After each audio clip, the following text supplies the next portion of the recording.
안녕하세요. 저는 8개월 전에 결혼을 해서 한창 신혼생활을 즐기고 있는 여자입니다. 한 번의 상처 후에 앞으로는 결혼 같은 건 하지 말고 혼자 살자고 결심했었는데 그런 제가 지금 남편과는 만난 지 1년도 안 돼서 백년 가약을 맺게 되었네요. 그 전에 4년 넘게 사귄 남자친구가 있었는데 그 집 부모님의 격렬한 반대에 부딪혀 결혼은 못했었습니다. 그런데 그 뒤에 만난 지금의 남편하고는 아무 거칠 것도 없이 일사천리로 결혼을 하게 되었어요. 이런 걸 보면 결혼할 인연은 따로 있나 보다 싶기도 합니다. 그때 4년 넘게 사귄 남자친구와 헤어짐을 택했을 때 마음이 몹시 아팠습니다. 그 남자와 헤어져서 마음이 아팠다기보다 결혼 허락 과정에서 제 자존감이 무너지고 비참한 생각이 들었거든요. 헤어짐의 과정이 제 자신을 너덜너덜하게 만드는 것 같았습니다. 그 남자와 저는 초등학교 동창이었어요. 초등학교 때는 나름 친하게 지냈던 무리 중 한 명이었고 중학교 때까지는 다 같이 연락하고 만났던 것 같아요. 그런데 그 후에 제가 다른 동네로 이사를 갔고 그때의 친구들과는 자연스럽게 연락이 뜸해지게 되었죠.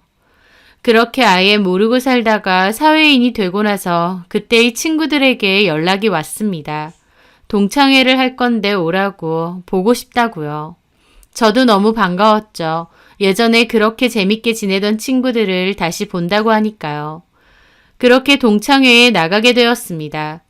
친구들도 저보고 오랜만에 본다고 다들 반가워하더라고요. 저보고 뭐하고 사느냐고 해서 저는 아빠 하시는 필터 공장에서 사무직 일을 한다고 했습니다. 저희 아빠는 필터 관련 제품을 생산하는 공장을 운영하셨는데요. 저희 가족이 다 투입해서 하는 가족 사업이고 소규모로 운영이 되었어요. 저희 엄마도 오빠도 다 같이 일을 하기 때문에 저도 자연스럽게 대학 졸업 후에 아빠 공장에서 일을 하게 된 것 같아요. 저희 아빠 공장에서 판매되는 상품들 홈페이지 관리 및 상품 패키지 디자인도 하고 있고 전반적인 격리 사무일도 같이 하고 있습니다. 매출 좋고 잘 나가는 큰 공장은 아니지만 가족끼리 으쌰으쌰 열심히 일하는 게 마음 편하고 좋았어요. 그렇게 오랜만에 만난 친구들 근황도 듣고 이런저런 대화도 하고 술도 마시니 좋았죠. 그리고 그 자리에서 그 친구를 다시 만나게 되었습니다. 승철이란 이름의 그 친구는 초등학교 때는 저보다 키도 작았는데 그새 키가 많이 컸더라고요. 그 친구는 번듯한 대기업에 다니고 있었고 자신감 넘치는 청년이 되어 있었습니다. 저희는 이런저런 얘기도 많이 하고 밤 늦게까지 이야기꽃을 피웠어요. 그리고 다음에도 이런 모임을 자주 갖자고 했죠. 그런데 그날 저녁 승철이에게서 따로 연락이 왔고 저를 오랜만에 봐서 너무 기뻤다고 하더라고요. 사실 자기가 초등학교 때 저를 많이 좋아했었다고 하면서 오늘도 제가 온다고 해서 자기도 일부러 시간 내서 온 거라고 하면서요. 그리고 오랜만에 저를 봤는데 여전히 예쁘고 그때 그 순수한 모습 그대로인 것 같다고 하더라고요. 예전에 저를 좋아했을 거라고는 생각지도 못해서 저도 얼떨떨하게 그랬느냐 그랬죠.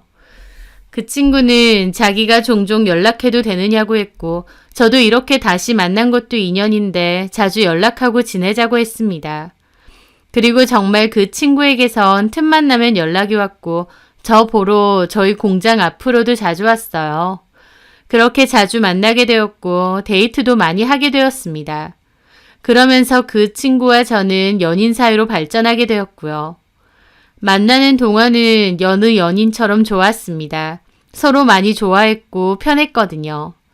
저희가 연애한 기간이 4년 정도니까 그렇게 짧은 기간은 아니었어요.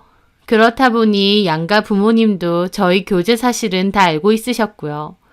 저희가 만나는 것에 대해 별다른 말씀은 없으셨기 때문에 저는 남친네 부모님이 저를 결혼 상대자로 반대하실 거라고는 생각도 못했습니다.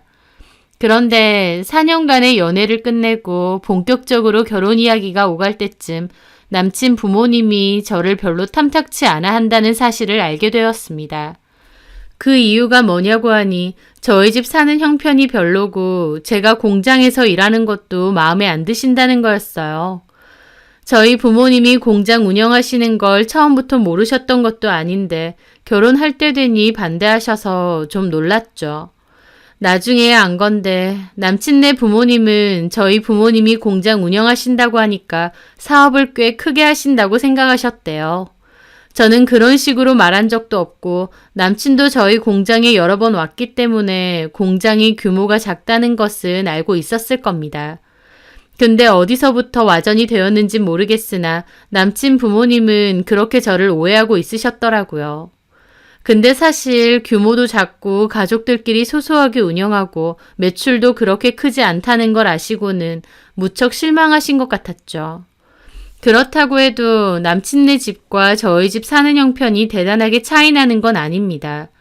저희 집도 평범한 수준이고 남친네 집도 평범해서 조금 더 잘 사는 중산층 정도였거든요.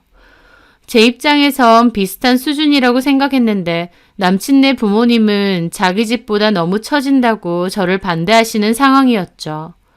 아마 남친에게는 형이 한 명 있는데요. 그 형이 결혼을 했는데 아내 되는 사람 집안이 사업을 크게 하고 꽤 부유하다고 들었거든요. 그렇다 보니 대기업 다니는 둘째 아들도 그런 집으로 장가 보낼 수 있을 거라 생각하셨던 것 같습니다. 그런데 남친은 자기가 얼마든지 부모님 설득할 수 있다고, 제가 아니면 안 된다고 말씀드리면 된다고 했습니다. 남친이 자신만만했기에 저도 그 말을 믿었어요. 그런데 남친네 집으로 인사를 드리러 가기로 여러 번 약속을 잡았는데요. 그 약속을 이런저런 핑계로 자꾸만 피하시는 겁니다.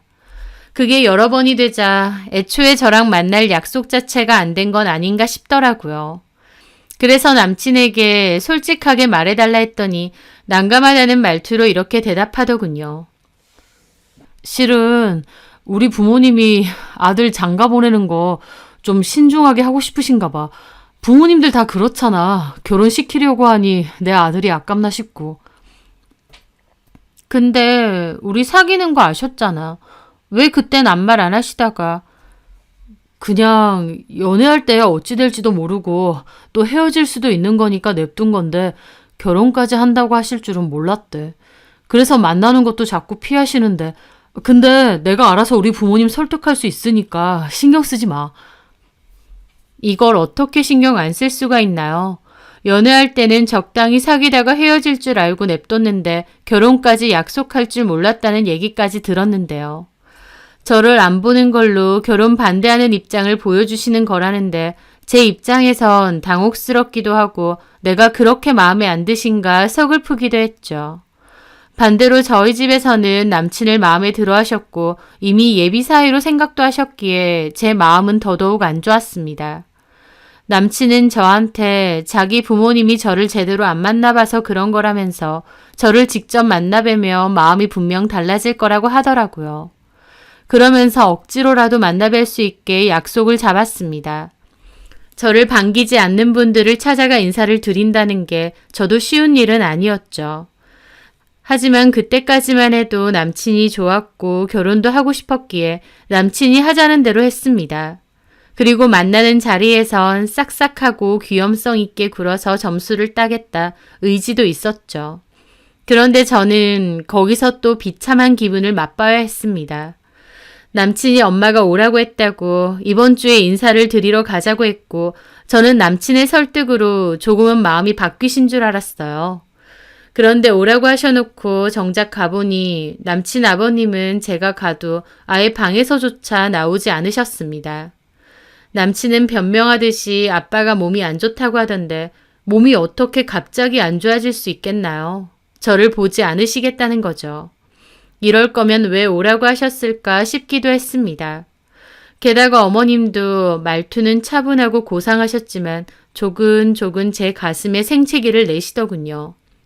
하도 승철이가 한 번만 보자고 하니까 내가 오라고 했어. 근데 우리 입장은 똑같다.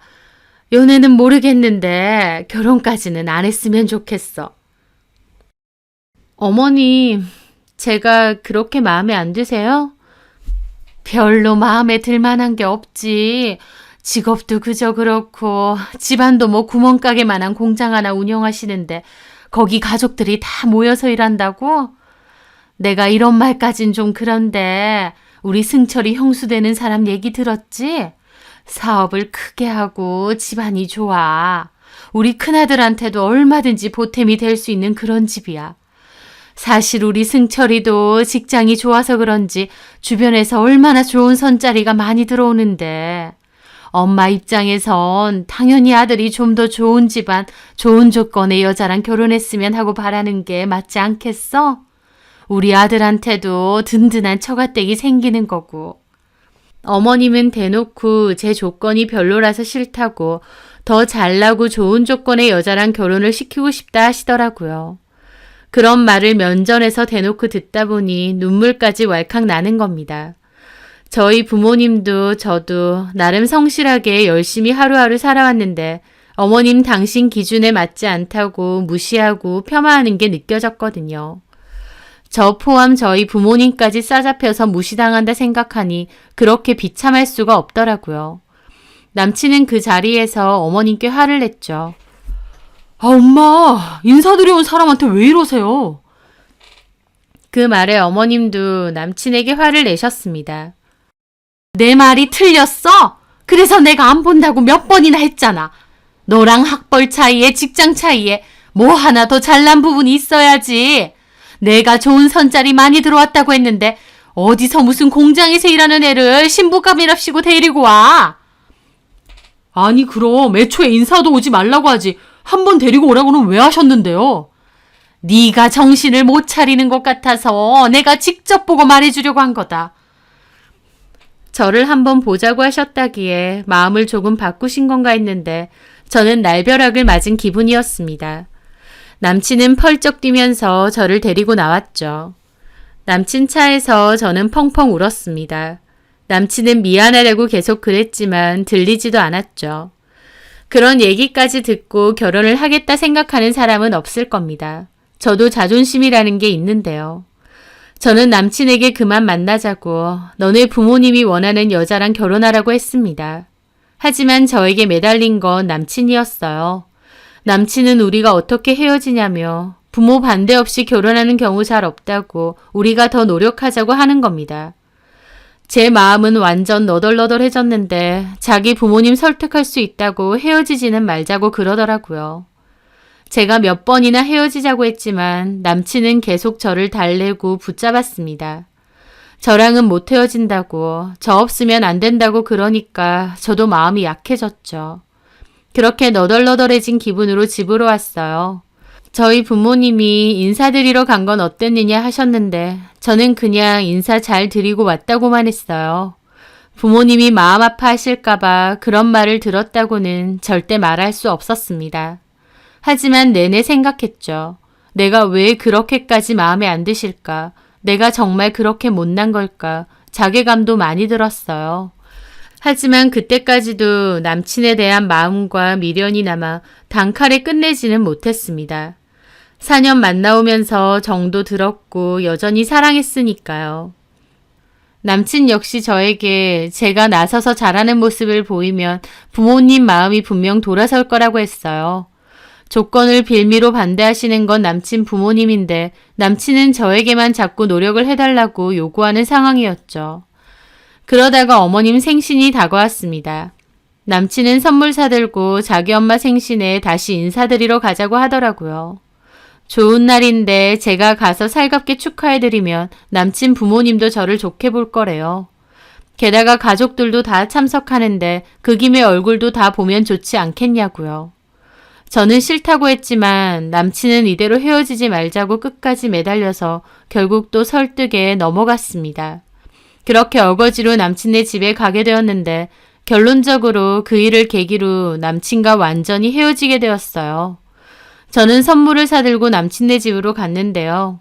아무도 저를 반기지 않는데 가야 된다는 사실에 마음도 발도 너무 무겁더군요. 이번에 나의 문전박대 당하는 거 아닌가 싶기까지 했는데 막상 가니 밥은 먹고 가라고 하시더라고요. 그 가족들 사이에서 저만 이방인처럼 껴있는데 가시방석 앉은 듯 너무 불편했죠. 그리고 둘러앉아서 식사를 하게 되었는데 어머님은 일부러 그러시는 건지 남친 형수님을 눈에 띄게 챙기시는 겁니다. 아버님은 건강하시지? 하시는 사업은 여전히 잘 되시고? 네, 그렇죠 뭐. 저번에 뵈니까 신수가 더 훤해지셨더라. 사업을 크게 하셔서 그런지 아주 호탕하시고 그 정도는 돼야 그런 큰 사업체도 운영하고 그러신가 봐. 그러더니 저를 힐끗 보고 그러시는 겁니다. 나는 어디 구멍가게만한 공장 하나 돌리면서 사업한다고 하는 사람들 참 그렇더라. 남들이 들으면 오해하잖아. 참 어이가 없더라고요. 저희 부모님이 사업한다고 먼저 거들먹거린 것도 아니고 자기들 짐작으로 저희 집 사업 크게 한다고 착각해놓고 저를 망신 주시려는 겁니다. 입맛도 없고 그냥 일어나서 가고 싶은 생각뿐이었어요. 그런데 거기 대고 어머님은 남친에게 승철아, 다음 주 주말 시간 비워놔라. 왜요? 영선 이모가 선짜리 하나 해준대. 그 아가씨가 중학교 선생님이란다. 직업도 좋고 인물도 좋고 얼마나 좋니? 아, 엄마, 수지 앞에서. 아예 제 앞에서 대놓고 남친에게 선짜리 나가라고 하시는 겁니다. 저는 더 이상 앉아있을 것도 없다 싶더라고요. 그래서 젓가락을 내려놓고 말했죠. 그래, 그 선짜리 나가봐. 그리고 저는 어머님께도 말했습니다. 어머님, 저희 부모님 먼저 나서서 사업한다 어쩐다 거들먹거리신 적도 없고 남들 오해하게끔 말하신 적도 없으세요. 평생 성실하게 일해오신 분들이고 어머님한테 그런 식으로 조롱 들으실 분들 아닙니다. 제가 이 남자랑 결혼 허락 받으러 왔다고 저희 부모님까지 무시하고 그렇게 말하시는 거면 저 이 결혼 안 합니다. 해야 될 이유 없어요. 어머님 원하는 상대로 이 사람 짝지어 주세요. 저도 이런 집으로 시집 올 생각 이제 추호도 없습니다. 저는 그렇게 자리에서 일어났습니다. 식사 대접해 주셔서 감사합니다. 저는 먼저 가보도록 할게요. 앞으로 다시는 여기 올 일도 부모님 두 분 다 뵐 일도 없을 테니까 걱정 안 하셔도 되고요. 저는 그렇게 말하고 가방을 챙기는데 어머님은 싹퉁머리 없이 어른들 앞에서 지 말 다 하는 거 보라고 화를 내시더라고요. 저거 봐라. 저게 본 모습이야. 앞에서는 얌전한 척 굴더니 지 할 말 다 하는 것 봐. 음흉해 보여서 내가 더 마음에 안 들어 한 거다. 말은 바로 하셔야죠. 저랑 제대로 대화해보기도 전에 저희 집 조건 듣고 반대하셔놓고 무슨 음흉해 보여서 반대하셨다고 말을 바꾸세요? 제가 지지 않고 따지자 남친도 옆에서 저한테 뭐라고 하더군요. 야, 너도 그만해. 너네 엄마가 나한테 폭언하는 건 괜찮고 내가 한마디 하는 건 안 되는 거야? 말하는 싸가지 봐. 너 절대 우리 아들하고 결혼 안 시켜. 저도 안 한다니까요. 얼마나 대단하고 잘난 여자 만나는지 지켜보겠습니다. 그래, 우리 아들은 너 같은 거랑 비교도 안 되게 잘난 여자 만날 수 있거든? 네, 꼭 그렇게 하시길 바랄게요. 그렇게 저는 그 집을 박차고 나왔습니다. 그 뒤로 남친도 곧바로 따라 나왔는데 오히려 저를 붙잡고 따지고 화내는 겁니다. 야, 홍수지, 너 우리 엄마 생신인데 좋은 자리를 너 기분 안 좋다고 이렇게 망쳐야겠어? 우리 엄마 아빠가 뭘로 생각하겠냐고? 너네 엄마 아빠가 날 뭘로 생각하든지 이제 아무 상관없어. 너는 아직도 상황 파악이 안 되니? 나 너랑 결혼 안 한다고. 너네 엄마가 선자리 알아봤다고 하니까 거기나 가. 이대로 진짜 헤어지기라도 하자는 거야? 못 헤어질 게 뭐 있어. 우리가 무슨 절대 헤어지면 안 되는 대단하고 절절한 사랑이라도 했니? 난 이 얘기 듣고 내가 할 수 있는 마지막 노력까지 다 한 거야. 애초에 나 마음에 안 들고 받아줄 생각 요만큼도 없는 너네 부모 앞에서 내가 할 수 있는 건 다 한 거야. 이제는 안 할 거고. 그래서 진짜 이렇게 헤어진다 이거지?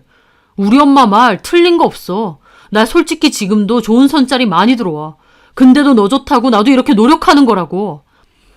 네가 뭔 노력을 했는데. 억지로 너네 집 끌고 가서 나 비참하게 만든 거 말고 네가 한 게 뭐냐고. 그리고 그렇게 아깝고 좋은 선짜리면 실컷 나가. 너 후회하지 않을 자신 있어? 나 같은 남자 또 만날 수 있을 것 같아? 너 같은 남자가 뭔데? 너나 너네 부모나 너무 큰 착각을 하는 것 같아. 후회할 일 눈꼽만큼도 없으니까 우리는 제발 끝내자. 저는 그렇게 남친을 뿌리치고 자리를 떴습니다. 그 일로 저희는 완벽하게 헤어졌죠. 제가 없으면 안 된다고 우리가 어떻게 헤어지느냐 연부를 외던 남친은 그 뒤로 들리는 얘기에 따르면 저랑 헤어지자마자 주말마다 선자리에 열심히 나간다고 했습니다. 참 그걸 듣는데 씁쓸하기도 하더라고요.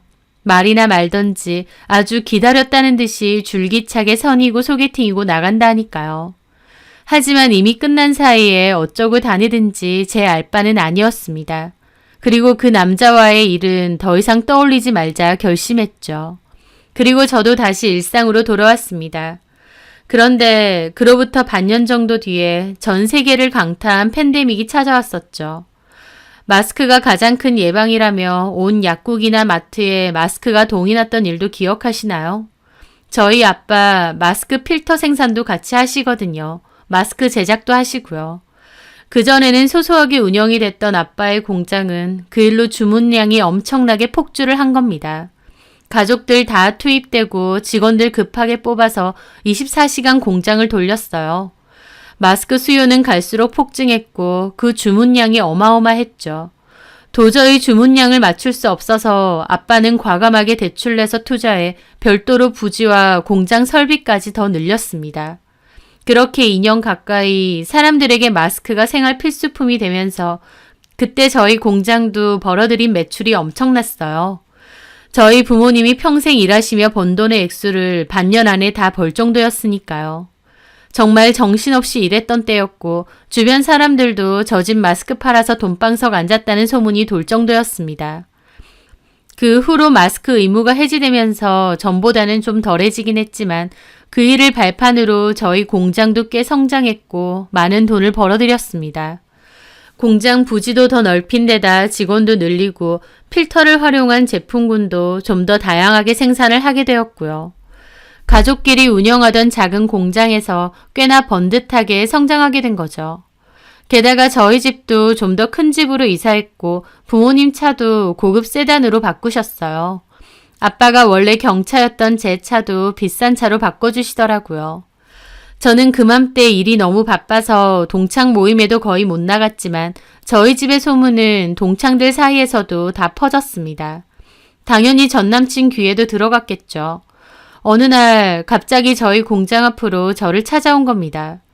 뜬금없이 연락이 와서는 공장 입구에서 기다리고 있다고 하는 거였죠. 황당해서 무시할까 하다가 제대로 싹을 자르자 싶어서 일단 나갔습니다. 예전에 놀러 왔을 때와는 다르게 규모도 커지고 직원도 훨씬 많아진 것을 보고 전 남친은 놀란 얼굴이더군요. 저는 속으로 도대체 저 인간이 여길 왜 왔나 어이가 없었고요. 네가 여기를 왜 와? 잘 지냈어? 얘기만 들었는데 진짜 잘 됐나 봐. 전에 왔을 때랑은 확실히 다르다. 그리고 너도 너무 예뻐졌다. 살도 더 빠진 것 같고. 하지만 2년 만에 만난 전 남친은 반대였습니다. 원래도 탈모 걱정이 좀 있던 사람이긴 했는데 그새 머리도 더 많이 빠지고 얼굴도 훅 갔더라고요. 사실 남친 소문은 동창들로부터 듣기 싫어도 들었습니다. 잘 나가던 회사 그만두고 친구랑 사업을 했대요. 사실 저랑 만날 때도 종종 사업할 거라는 소리는 했었는데 진짜 그만두고 할 줄은 몰랐습니다. 그동안 모아둔 돈에 퇴직금에 자기 집에서까지 손 벌려서 사업을 했었다는데 결과적으로는 잘 안 됐답니다. 같이 하던 동업자는 사업에서 손 뗐고 전 남친만 이러지도 저러지도 못하고 어정쩡하게 유지하고 있다고 들었어요. 연애할 때도 자기 사업 아이템 얘기를 주구장창하길래 엄청 자신 있나 보다 했는데 그 정도로 말아먹을 줄은 몰랐죠. 게다가 저랑 헤어지고 나서 소개팅하고 선은 엄청 보러 다녔다는데 딱히 결혼은 못했다고 했습니다. 나중에는 그 남자가 어쩌고 사는지 관심도 없어서 주변에서 얘기해줘도 한 귀로 듣고 한 귀로 흘렸는데 막상 다시 저를 찾아온 전 남친은 예전과 달리 초라한 느낌을 풍기더라고요. 여기 근처에 지나가면서 너 생각나서 들렸어. 말도 안 되는 소리 하지 마. 여기가 어디라고 근처를 지나가. 허허벌판에 우리 공장뿐인데. 그리고 내 생각이 왜 나? 우리 아무 사이도 아닌 거 까먹었니? 너무 그러지 마라. 우리 예전에 좋았잖아. 많이 사랑했고. 저는 난데없이 사랑 타령하는 전 남친이 어이가 없어서 코웃음이 절로 나왔습니다. 됐고 왜 왔냐고. 용건 없으면 그냥 가라. 나도 들어가야 되니까. 있잖아, 수지야. 나 너랑 헤어지고 많이 힘들었어. 돌고 돌아서 결국 너뿐이더라. 숱하게 소개팅하고 선짤이 나갔다는 걸 이미 들은지라 남친이 하는 소리는 개소리로 들렸습니다. 그래서? 우리가 서로 안 좋아서 헤어진 게 아니잖아. 집안 반대 때문에 헤어진 거지. 근데 있잖아. 우리 부모님 이제 너 허락하셨어. 너 며느리로 허락하신대. 내가 너 못 있고 힘들어하니까 우리 부모님도 마음을 바꾸신 거야. 우리 이제 거리낄 거 없어. 수지야, 우리 다시 시작하자. 저는 그 말을 듣는데 저도 모르게 폭소가 터졌습니다. 사람이 너무 어이없는 소리를 들으면 왜 웃음이 터지는지 알겠더라고요. 제가 난데없이 웃으니 전 남친도 벙찐 얼굴로 저를 보더군요. 왜 웃어?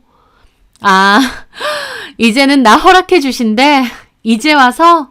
아, 고맙네. 절대 나 같은 며느리는 싫다고 하시더니 무슨 바람이 불어서 허락하셨대? 내가 너 못 있고 힘들어하는 거 아시니까. 웃기지 마. 너 나랑 동창인 거 잊었니? 듣기 싫어도 네 소식 다 들었어. 너 아주 주말마다 이 여자 저 여자 선이며 소개팅 되는 대로 나갔더라. 그렇게까지 결혼을 하고 싶었어. 무슨 소개팅 5분 대기조였다면서. 그래 놓고 뭐? 나를 못 잊어? 말은 똑바로 해. 나를 못 잊은 게 아니라 마땅하게 너랑 결혼해줄 여자를 못 찾은 거겠지.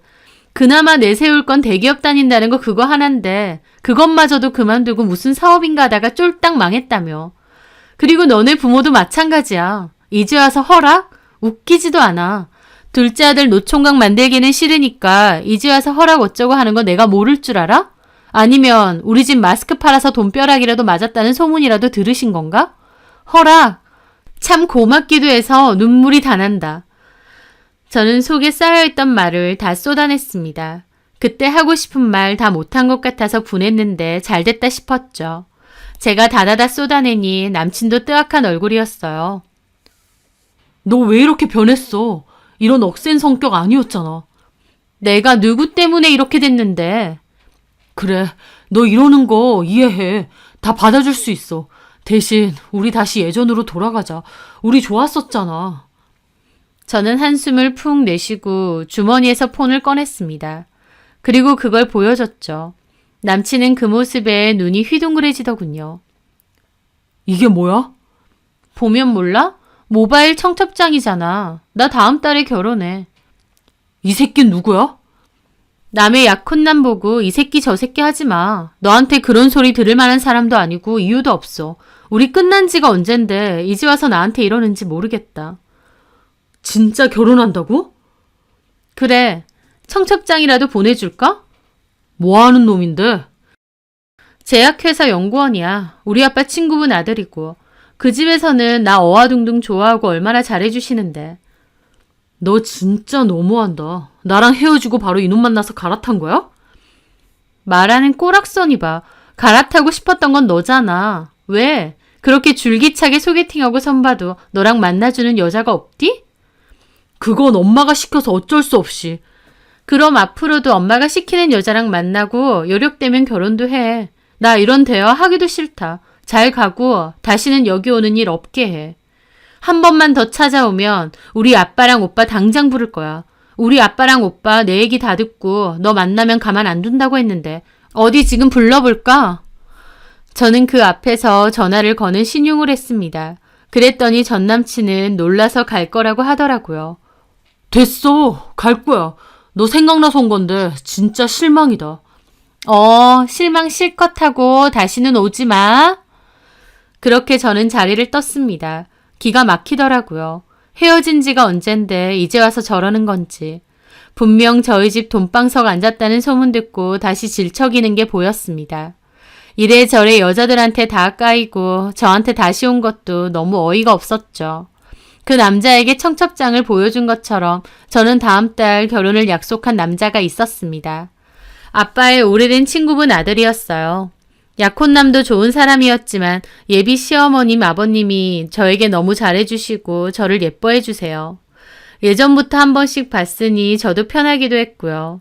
그분들이 저를 워낙 예뻐해주시다 보니 저도 전남친 부모님에게서 받았던 모멸감을 많이 잊기도 했습니다. 한마디로 상처받았던 제 마음을 많이 치유해 주신 분들이기도 한 거죠. 그렇게 결혼 얘기도 순조롭게 진행되고 있고 주변에 청첩장도 돌리고 있는데 전남친이란 인간은 뜬금없이 나타나서 저러고 있는 겁니다. 어이는 없었지만 온 김에 제가 하고 싶었던 말은 다 해서 속이 시원하더라고요. 그 뒤로 딱히 전남친에게선 연락이 없었고 저는 예정대로 결혼식을 잘 마쳤습니다. 그리고 지금도 행복한 신혼생활을 즐기고 있고요. 지금의 행복이 커서 행여나 그때 전남친 부모가 뒤늦게 허락해줘서 결혼이라도 했으면 어쩔 뻔했나 싶더라고요. 그런 경우 없는 사람들 제 선에서 사절입니다. 저라는 사람이 어떤 사람인지도 모르면서 자기들 기준에서만 판단하고 무시했던 전남친 부모, 그리고 중간에서 역할도 제대로 못하면서 저한테만 노력을 바랐던 전남친, 앞으로도 그러고 살길 바랍니다. 저는 그 사람들 제 인생에서 깨끗이 지우고 더더욱 행복하게 살려고요. 제 사연 들어주셔서 감사합니다.